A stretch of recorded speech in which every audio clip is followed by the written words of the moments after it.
And there he is, the man of the hour, Michael Romanowski, my pal, affectionately known as Romo. How you doing, Hey, pal? Gav. Hey, man. How you doing? Good, good. Well, I wanted to bring you in on this because what I'd like to do is make a series of videos where I can start to relay some of our principles on how to get a lot done with very, very little, for a multitude of reasons. Less is more is always something that you and I promote when we're on sound panels together. Hmm. And also, there's a lot of people out there that just don't have access to a lot of plugins for whatever reasons they have. So, in today's instance, I'm working on the song. I mentioned it to you before that was mixed by JP Berriondo, who we do a lot of work with. This band is from Guatemala, and it's a great song called Come and Play. And I've got this EQ here made by MAAT.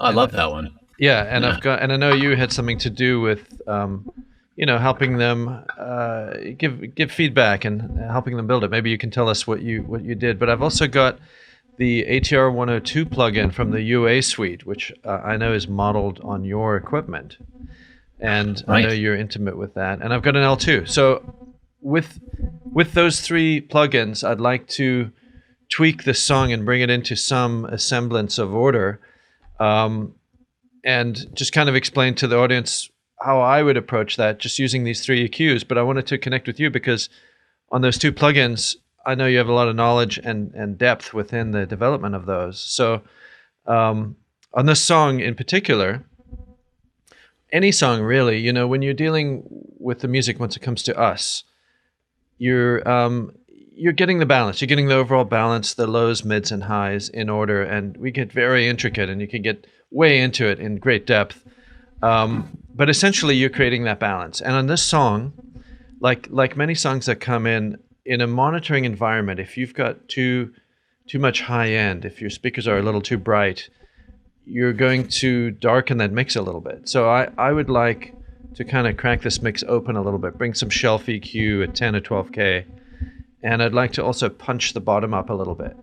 And I've got a favorite little trick I do that I learned years back for that, where I add a little at 40, cut a little at 20. You can go anywhere on the frequency range. You could do it at 100 and 50, a boost and a cut.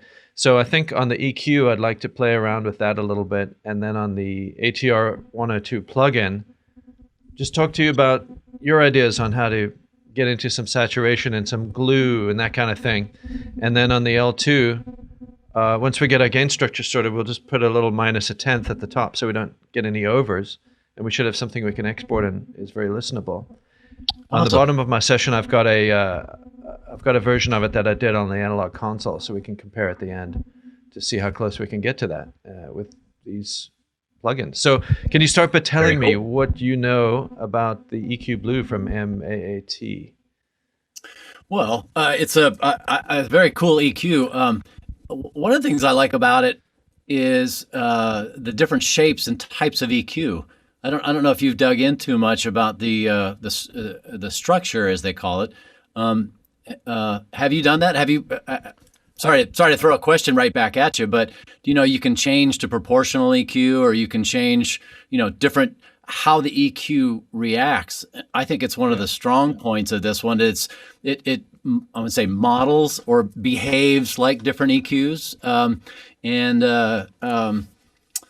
with regards to the boost and cut and how wide and how the Q is and what's happening with it, and you know. In certain circumstances, you may want to make one choice over the other. I think it's a fantastic EQ. It's not a super clean EQ. It's not a linear phase. It's a minimum phase. So there's a little bit of you want to be careful about brick walling things too much. You can introduce some ringing. I actually talked with Oliver Maserati the other day to find out a way.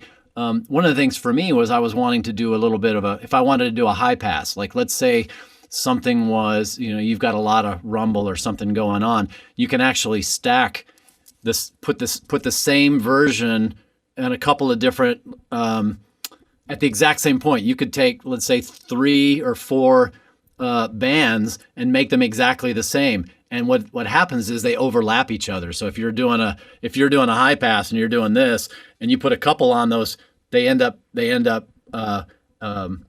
additive to themselves at the same frequency. So it's that's actually a cool feature, because one of the things I find myself doing when I'm EQing a song, I we all have our styles, and one of my styles is I like to put EQ before any limiting or compression or that kind of thing. And I often find myself using one plugin, one EQ on hardware on the console, or digitally for the low end, and then I'll use something else entirely for the high end, and I'll combine them, and I'll find a way to really integrate them. It sounds like they've kind of taken that into account a little bit, where you can bring 2 or 3 things and kind of put them together in one plugin, which sounds like a very cool feature. It's a lot like what we do. You and I are similar in how we do things. We both work in the analog domain primarily. For the most part, most of our work is done out of the box. And I know that we do similar things where, I'll use one EQ for one thing, and I'll use another outboard EQ for a totally different reason. Same thing with compressors. They have different feel and different sounds. And, digging into which comes first and how to, what is the gain structure and what is the order of things. But yeah, letting the gear, whether it's a plug-in or a hardware piece of gear, letting it do what it does and use it for its strengths and use something else for its strengths. And, not try to make one particular plug-in, the dual or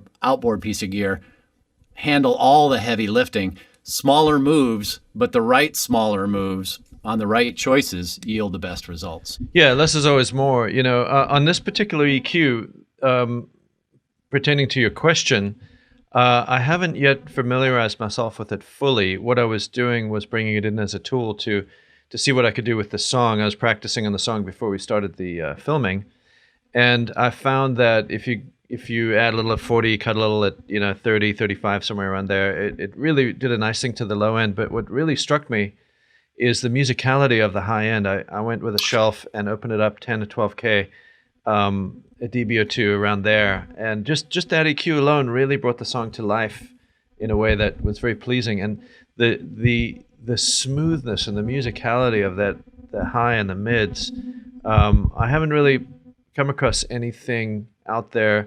Well, I mean, there's a lot of high quality plugins out there, and I've got a lot of them, and they're wonderful. But there's something very smooth about this one that I'm not sure how they got it. I want to inquire a little more, but I know since you were with Oliver talking to him about it, and he just sent me this one to check out. I don't know. Do you know anything about that? Could you talk about that a little bit? That's really my experience on it, is how it sounds. The actual functionality, I've got to spend a lot more time with. Yeah. It's I think you're going to have fun digging into it, because I think it's an extremely flexible, very musical EQ. I think it's right. It's to me it is very much in the analog sounding or feeling world with the changes that that you can get, or the where you're trying to get with it. If you pull the plug-in pull it up a little bit so I can see the bottom right side of the plug-in screen. Go down there where see where it says Classic Sim. Yeah. Click on that.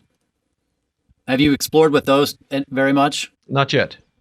Okay, there's some really good proportional EQs and all. I'm a big fan of 10 and 11. There's you can get some really great sounds out of it. And again, speaking of the high end, I think that's where a lot of EQs, especially plugins, break down. And I think this is where this one shines. I use this a lot. Being able to take a band and put a high shelf on it and then just have it affect the sides. Use this. That's what I did. I did a high shelf on this, and I did it in this Classic Sim #1. So I'll show you. There's a constant Q. There's you have some proportional Q. But if you put a high shelf, and then one of the cool things, and a lot of EQs do this these days as well, where you can make it affect only it essentially has a mid-side encoder decoder in it, and you can create you can work with just the mid, you can work with just the side, you can work with just the left, you can work with just the right. But I've found that trying to open things up a little bit, even if you just want to get a little bit of air out of the side without making it brighter, without doing anything to it. You can shift the focus a little bit on the top end without really doing too much to it, and it just gives it a nice texture.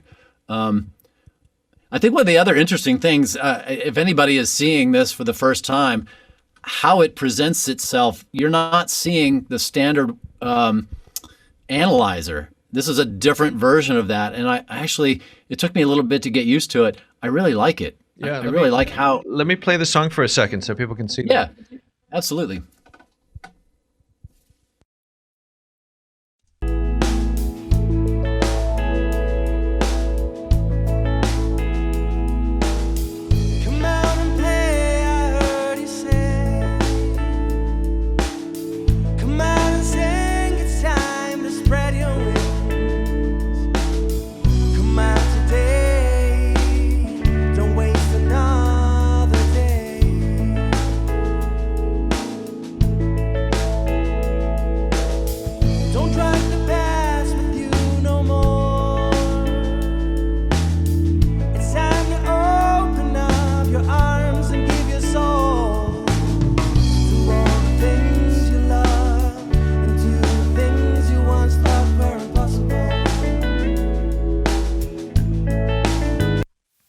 Just in this limited setup I have, I'm just so impressed with that high end. That's really great.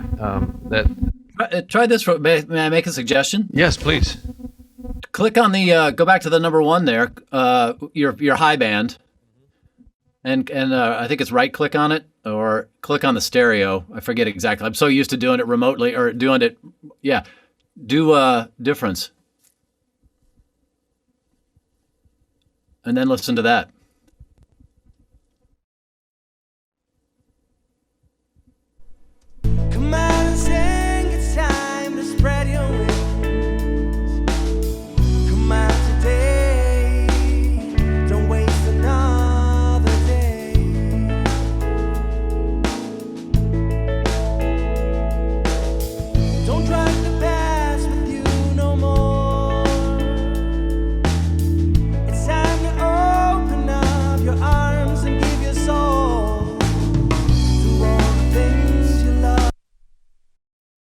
Interesting. Yeah. I mean, it's this whole plugin is very musical to my ear, no matter how. So the other thing. So if you're looking at the high, you've got a high band there, but the other thing that's useful for this on the low end. So back to that is that if say you're doing a vinyl master and you need to, you don't have an elliptical filter, or you want to rein the low end in a little bit, you can do the same thing on the low end and do a high pass and get rid of the low end on the sides and bring it more toward the center a bit. So it works on both top and bottom very well. Interesting. And it works on the fly, right? So if I'm just playing music and I switch over to difference or left and right. It's funny, I don't know what I did there, because when I restored it went back to 0. So I've got to play around a little bit to see why it did that. But from a traditional EQ standpoint, it looks a little like I know the fab filter to be as well, where you can, play along the spectrum of frequencies here and just kind of have this linear visual aspect of it.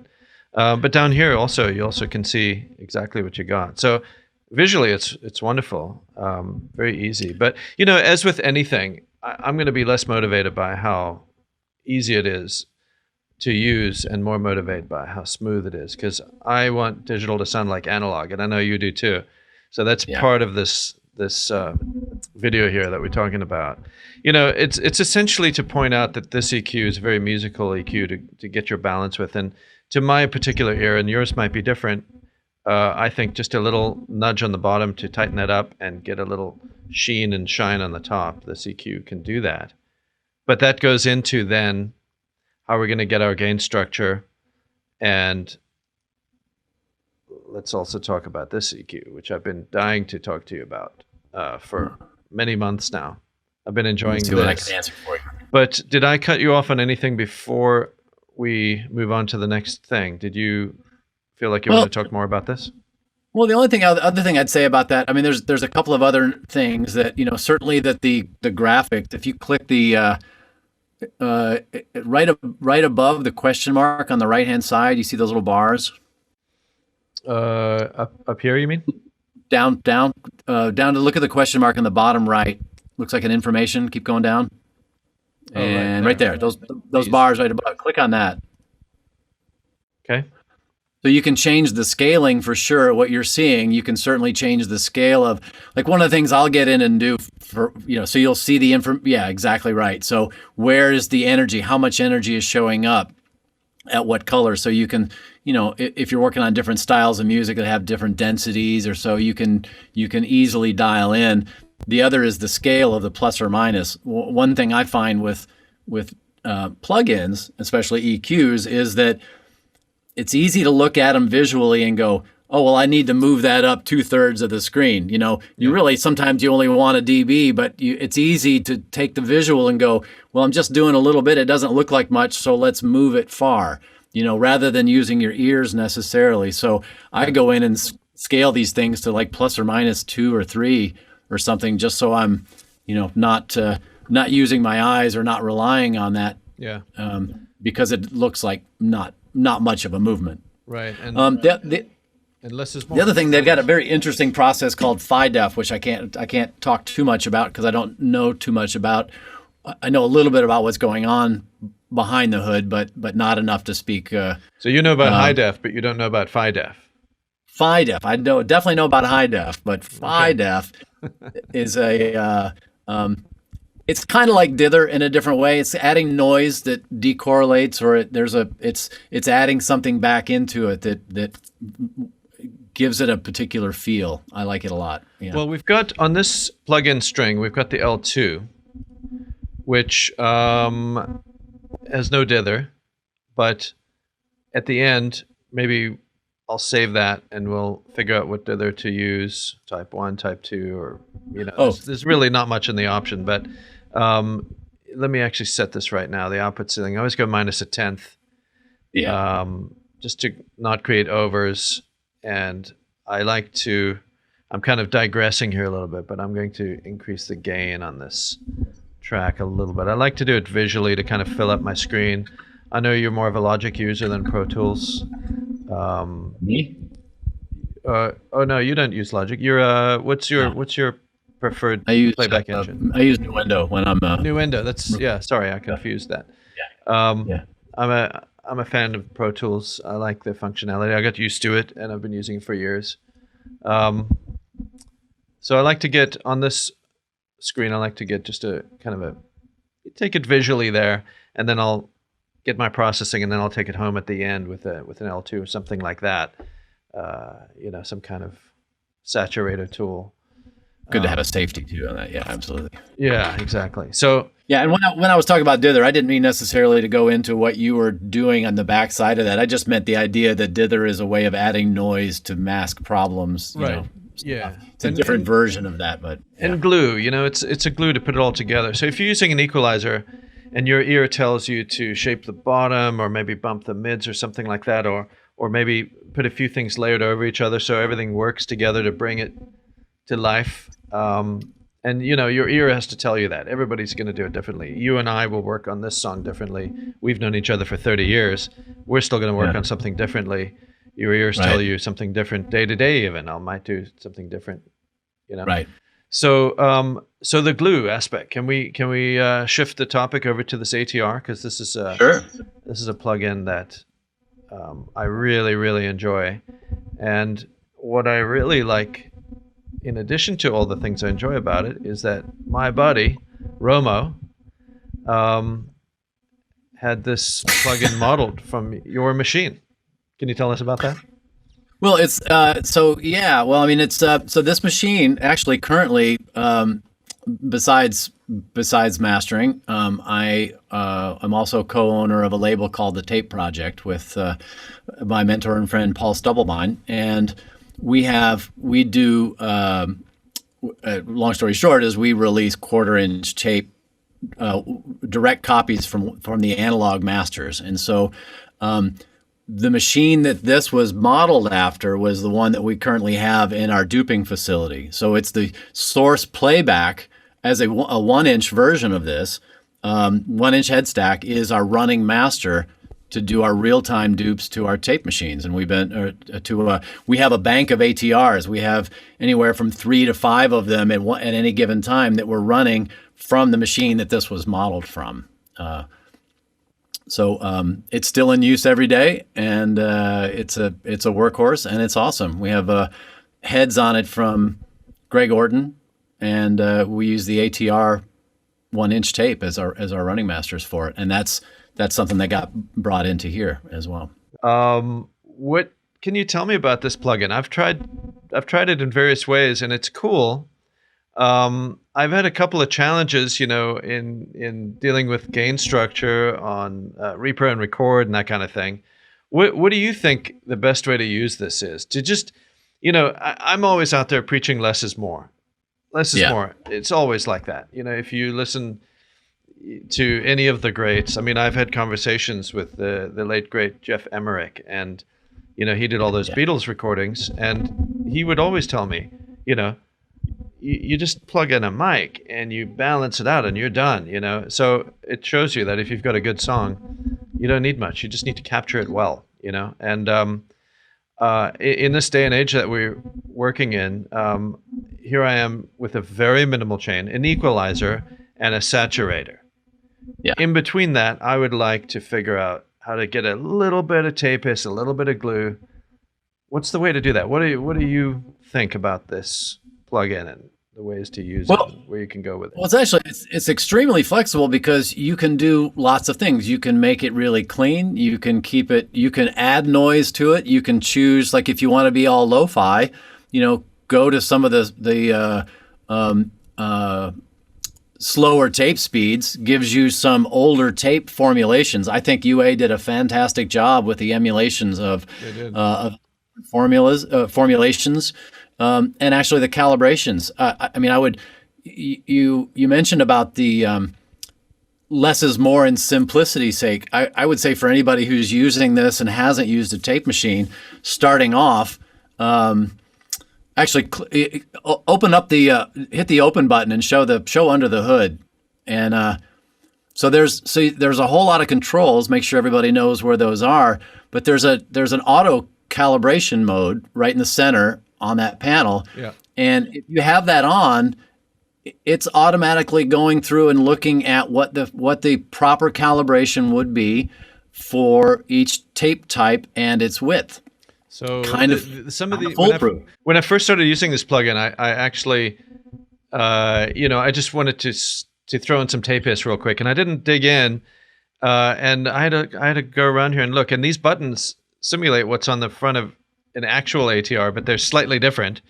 So I came from the school of using an ATR every day for years of my life, and so I looked at these buttons thinking, I didn't need to bother with those. But obviously, in a plugin, they're going to use the real estate. So it's nice to know that you click on that and click it in auto, and you can actually get the benefit of people that have years of experience that built that into the plugin, not only in the tape machine that you modeled, but like you say, the formulations and the alignments and all that stuff. I think UA did an incredible job on this. I use this all the time when I work digitally. Yeah, I think they did a fantastic job. And this machine, they actually take it further than you can do with a real machine as well. There's tried and true and honest capture of its feel and how it works, and then there's some bells and whistles which are actually super cool. Take it beyond what you can do with a regular machine. One of the very quirky things, if you start at the top and go down, one of the things ATR, we think about gain structure. You mentioned that a minute ago, and first you come in and then you send out, and they're backwards on here. Yes. If you look at the knobs, the record and repro, so anybody's not confused, but that's how the actual machine is. And it's just a quirk of the I/O modules that for some reason they did it that direction. We would look at this right away and go, oh, left to right, but it's actually the other way around. And they modeled that too, which I think is cool. Yeah, it's interesting. That's actually where I got hung up before. I wanted to go in and out of it at the exact same gain structure, and I had to rig up some kind of system to make sure that my gain structure was identical going in and out. Because once I altered this, your gain structure's out, and there isn't actually a meter that I could find to keep me on zero in and out of this plugin. So once you start playing with this gain structure, if you're on a single track that you want to hiss out, with tape, it's one thing because you get it to sound the way you want it to sound within your mix. But if you're on the stereo bus, if you start messing around with your gain structure, you start altering all your other plugins and everything else that you're doing with this alone. So you got to really watch that, I've found, Yeah. You got the obvious link and unlinked stuff. NAB, CCIR, it sort of defaults to NAB. I would go to CCIR. You would do on that? Yeah, AES1. Yeah, I like that better. To me, the high end is a little bit different. The EQ curve is a little bit different, and one is the US and the other is European. Really, one of the biggest differences of those two is where's the hum. One is based around 50 cycles, and the other one is based around 60 cycles. Yeah. So, again, back to US versus Europe. Right. So I like the CCIR. I used that IEC. I said AES. IEC 1 versus IEC 2. Yeah, just actually back to the I/O structure on the top.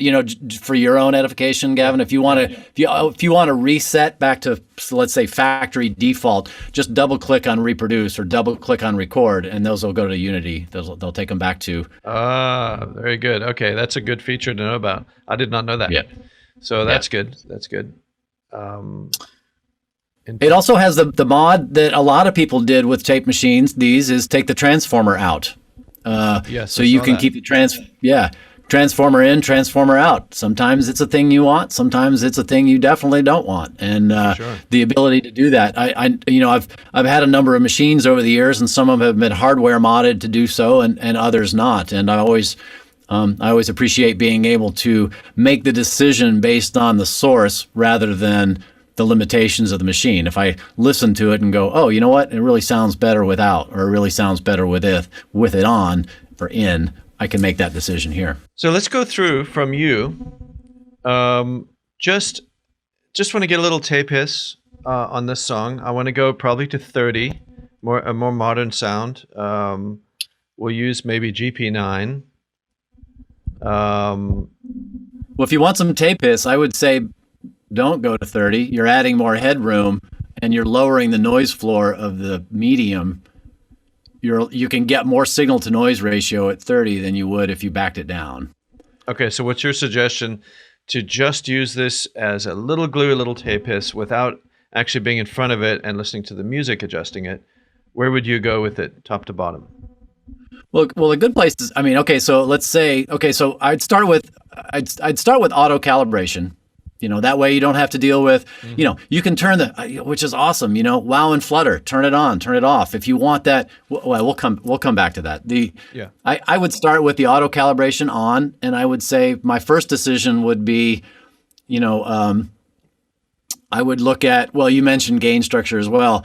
I would go to if you really wanted to be, in that tweaky calibration mode, I'd put a meter on the back side, on the other side of the plugin, turn everything off, go to the MRL and set, and then do your alignment, pretend like you're doing a real physical alignment, which means you've got those controls.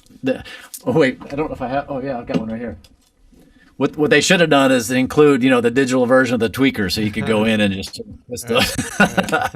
twist those knobs. But so I would start there. If you wanted a little bit of noise, so you can turn the noise off completely, and so it is not adding that at all. So I would go back. You've got it off right now. I turn it on. Okay. I'd leave the transformer on because that's that sound. Yep. So as a default, definitely have the tape delay off. Wow and flutter I would have on because to me, okay, that's interesting. Yeah, those little imperfections, the variations, just that little bit of wiggle or feel or things shifting just a little bit. It's like quantizing it. Yeah, exactly. It just gives it a subtle little bit of realness. It sounds musical to me more times than not. Yeah. Sometimes you don't want that. Sometimes you absolutely, and I love that they've included the ability to turn that on and off. Yeah. And then of course, if you see the controls to the left of there, you can really push how much the wow and flutter is. You can take it well beyond a really screwed up machine. Yeah. Yeah. Wow and which flutter, is cool. Like I would have if you're thought using this as a, sorry, go ahead. I would have thought to turn that off, unless you wanted it to sound like a cassette, But if you can control that to be very subtle, then that could be a very cool thing. Look at the tweakers over there. To the left, go a little left, Yeah. and right there. Oh, back to the right. See where it says wow and flutter? Yeah. Nope. One more to the right. Right there. So you can make those really subtle or really crazy. So if you want really subtle and even just less than what stock is, what a machine would be doing, you can and you click on be that. variable there, and then you can take it, like I said, well beyond normal. Yeah, and you just click on the word to bring it back to factory. So that's good. Yep. That's great. Okay. The crosstalk is that glue. That's going to be something that's going to be part of that glue that you're talking about. Mm-hmm. Like if you're thinking about it from that standpoint, and you really want to kind of glue something together, getting a little bit of that left into right into left. I think it's about 45 dB down, if I'm not incorrect, or somewhere in that range. It's like minus 45 or so that it starts to have a little crosstalk from channel to channel. Again, that's the realism thing. You can take it off if you want. You can't take it out of a real machine. So again, kudos to UA. Yeah. Oh, I think this is one of their best plugins. It's just so cool. I mean, you and I grew up in this world. We've been in this business a long time, and we spent every day of our lives for decades dealing with tape machines. We're so familiar. I dealt with Studers, MCIs, ATRs, everything. But ATR was always my favorite beast. And unlike you, I never blew one up. The MCI used to break all the time, but it was a very musical machine, and we modified it. It had all these tubes and everything like that. But the ATR is just a very punchy, robust, solid machine, and the heads never seemed to wear out either. For years, we just had these heads, and it just seemed robust. Everything was great. Even a little wear on the heads seemed to kind of improve things. Just speaking of that real quick, and I don't mean to throw a lot of maybe panic to folks who have real machines that want heads, but Greg Orton, who is the tape head guy for ATR machines, is running out of parts and is about to retire from making heads. So if you have heads that need relapping or replacement heads or head stacks, call them as soon as you can. Either that, or if you've got an ATR 102, sell it now. And buy this. Yeah, I think the plugin's great. I mean, we live in a world now where this is it. So I remember when people of our generation were around when all this stuff started coming on the market, and everybody's attitude was like, I'm not going there. But in fact, you have to start. There always has to be day one of everything. And I always embraced the new and the change. And in the beginning, none of this digital stuff was stuff acceptable. We'd use. Well, it wasn't stuff we'd use. I'm trying to think of a nice way to put it. Because I wanted to have a good attitude about it. But now we're living in a world, 2021, where the stuff is actually pretty damn amazing. I mean, you can very closely assimilate what happens on an analog console now with the right wherewithal and knowledge, and you got to go into it with philosophical concepts. Less is more. So I've got all this analog gear. You've got it too. We work on it because we have it.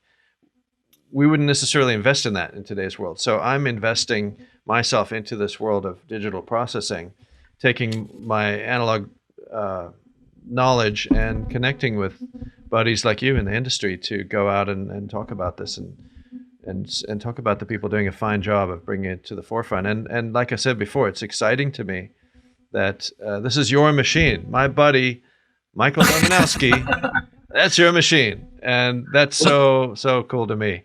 So, I think I don't know. Just getting back to the technicalities of it for a second, I think we pretty much covered everything. You would go down to 15, you say, for what I was looking for. On a tape machine, if I'm doing something and I want, I know that 15. There's a whole lot of folks that really swear by 15 IPS because of what the low end what it does. There's a little bit of a there's a bump, and at 15, it's in a different spot than it is at 30. I'm kind of a fan of the cleanliness of 30. I know that it's, if you're using a real tape machine, tape is expensive. And if you're using it at twice the speed, it's twice as expensive. Right. So a lot of people pull back on it. I actually like 30, but I also do really like 15. I'm a big fan of 1 inch. I think that the amount of information you can get on a 1 inch piece of tape is fantastic. Again, it's got more headroom. So that means that the signal to noise ratio is different, which means the noise floor is lower, and it's not necessarily that tape sound that people want. So back to your question a minute ago about how would you set up to get a little bit of hiss? Yeah, I'd start at 15 and I may go down to 7.5. Interesting. Yeah, that's fascinating that you would do that. This coming from your machine, I wouldn't have thought that. 30 IPS was a gold standard for us for many years. GP9 was a little more chunky than 456. 456 went away, and that was replaced by what was that replaced by? Well, I think 468 came in. To my knowledge, 468 came in right after that. Ampex went away, and Quantigy came in, and that changed the numbers. There was think about that for a minute. There was BASF 900. There was a GP9 replaced 456. I think that was it. Don't quote me on that, anybody, but I think that might have happened, or there might have been one in between the two. I remember that came in on red reels. 1 inch is great. I love 1 inch. We used to get 1 inch mixes every once in a while. Had to have special head stack for that. Chuck Ainlay enjoyed mixing to 1 inch for a time. I remember that. This one right here is a 1 inch machine. I just put up an Instagram post yesterday. Back in the day, we were working on a lot of Pink Floyd stuff with Doug Sachs when I was with him, and we had to reserve. You totally beat me to it, by the way. I was going to say, sorry, I'm going to jump in real quick because I was going to say I saw your handwriting on a Pink Floyd box. Go ahead. That was. Well, thanks a lot for writing my story. But, yeah, well, I was going to say that. I'm sorry. I was going to say that earlier, and I didn't realize you were ever going to get to that. So now I sort of felt like I got to say that because I was going to give you props already. And so Michael Romanowski saw my Instagram. So, okay, now that's a highlight. So yeah, because I don't see those things. We were working on Dark Side of the Moon, which I will just officially say, I think is the best rock and roll album ever recorded, gold standard. It's a matter of opinion, of course, but that's what I think. Anyway, so we had to take those reels and put a piece in the end of side A and the beginning of side B, put it into a workstation in the early 90s, 1992 to be exact. And it was before Pro Tools, but Sound Tools, its predecessor, was there. James Guthrie was there, and we put those pieces in, digitally made a crossfade, and spat it back out to tape. And then we had to take a razor blade and cut that piece of tape into the main reel, which meant that we had to take those two reels and put it on one big reel. So somebody said, I think it was James, "Hey, Gavin, write out the legend." So I just scribbled it out, chicken scratch, on the back of this tape box, not thinking that it would become the historical document of Dark Side of the Moon. Now that's my handwriting, and I'm connected to the album that way. So that is, to me, a career highlight, which happened to me in the first year of coming to LA, getting into this business. Everything I've done since then has not topped that. I'm sorry for throwing that out there. I didn't mean to bust your groove, man, but that's a great story. I know, it's a fun one. It's a fun one. Yes. You and I have a lot of fun stories. It's fun to share stuff like that. So Yeah. I'd love to do more of these videos with you, but that I think covers a lot. It covers an EQ that, you participated in, that has some really great features, very, very musical. I'm just so impressed with that, the way that top end speaks, balances. I can push this gain structure on this track. I can limit it with my L2 so I don't get overs, and I can compare it with what I did on the analog console here, and just go for some kind of glue on this plugin. I think that covers a lot, and I'm just so thrilled to spend time with you talking about your tape machine that made that incredible UA plugin. Thanks, man. And that EQ, which you also contributed to. And I'm one of the testers of that EQ. There's a whole team of people. So exactly, yeah. And Oliver does some great work. He comes from the Sonic Solutions background. If anybody knows that. So this tape machine, there's so much. It's so much deeper than we've touched on. And if anybody's going to start using it and wants to dig in, you can really push it beyond. Like we briefly talked about just starting at stock and letting it auto calibrate. But you could go in and really push the bias up, and it behaves like the bias on a machine. You can turn it down and really get a gritty, grindy sound, or you can get harmonic distortion by overbiasing a bit. That's a technique with real machines.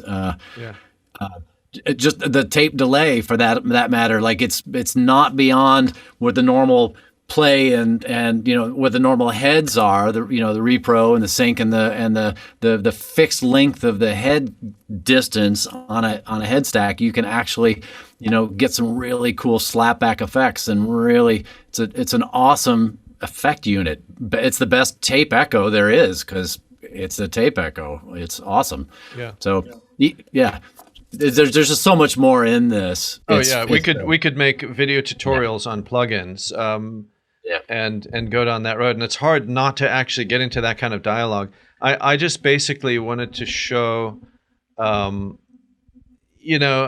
to use very little to get a lot of bang for your buck, and connect and give people a little insight to how we work together and exist together in this industry, and work off of each other and share knowledge, share ideas, bring stuff to the table with these settings. Like on the analog board, it's like you can dig in deep, but a lot of times, very little provides you a lot in the end. So I don't know, it's just such a great honor to chat with you, and I love working with you in this industry and being your friend and pal, and thanks for taking the time to do this. And I'm sure that people will enjoy it and get back to us on it. Thanks, Gav. I appreciate that. I appreciate you bringing me into this and having this conversation. Yes, I appreciate our friendship, the long-term friendship, all the camaraderie, and the besides hanging out wherever we can and doing stuff together. We have a very similar outlook on audio and how to approach it and what feels right. It's all about certainly perception, and I think we're very similar in a lot of ways and stuff. And I appreciate our friendship immensely. And thank you for bringing me in to talk about this for a moment. I hope it helps folks just dip their toe into where something simple, like you said, it's about getting started, and it's about starting with small moves, and it's about understanding what you're doing to be able to then maybe learn some other steps, but jumping in, you can do a lot with what you have set up right here. You can make a big difference. It's amazing what you can do with such a little stuff. And for anybody that wants to know more about you or connect with you, and learn about your state-of-the-art immersive studio up in Berkeley, California right now, they can go to you at coastmastering.com. There you go. So thanks so much, man, and I'll see you out in the trenches and on the field and out on the bike, on the motorcycle. Can we say that? Yeah, we can say it. I'll see you out on the literally on the dusty trails. See you on the dusty trails. Cool. Thanks, man. Gav. I appreciate it. We'll talk soon. I'm gonna get back to this video here and try some of these things you suggested and see if I can match what I did in the analog console. And we'll talk soon. Okay, awesome, Gav. Good to see you. Thanks, man. Thanks, pal. Be well. Later. See ya. Come out and play, I heard you say. Come out and sing, it's time to spread your wings. Come out today, don't waste another day.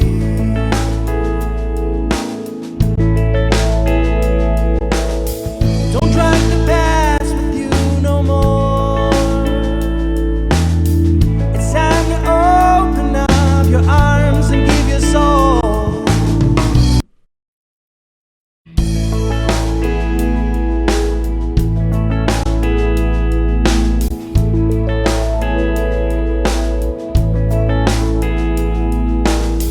Come out and play, I heard you say. Come out and sing, it's time to spread your wings.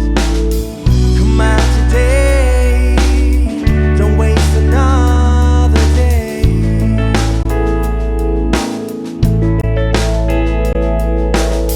Don't drag the past with you no more.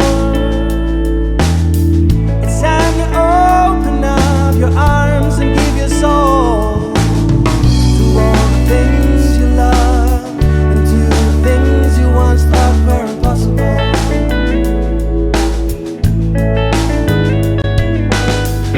You've been scared for too long.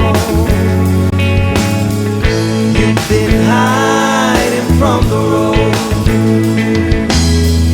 You've been trying to be someone you were not. It's time to dance again.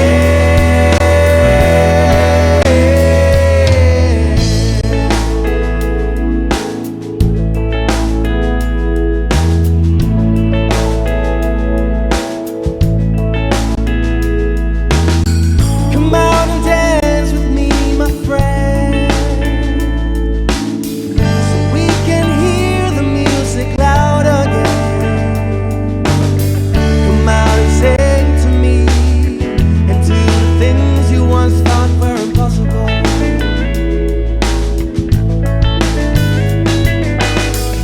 You've been scared for too long. You've been hiding from the road.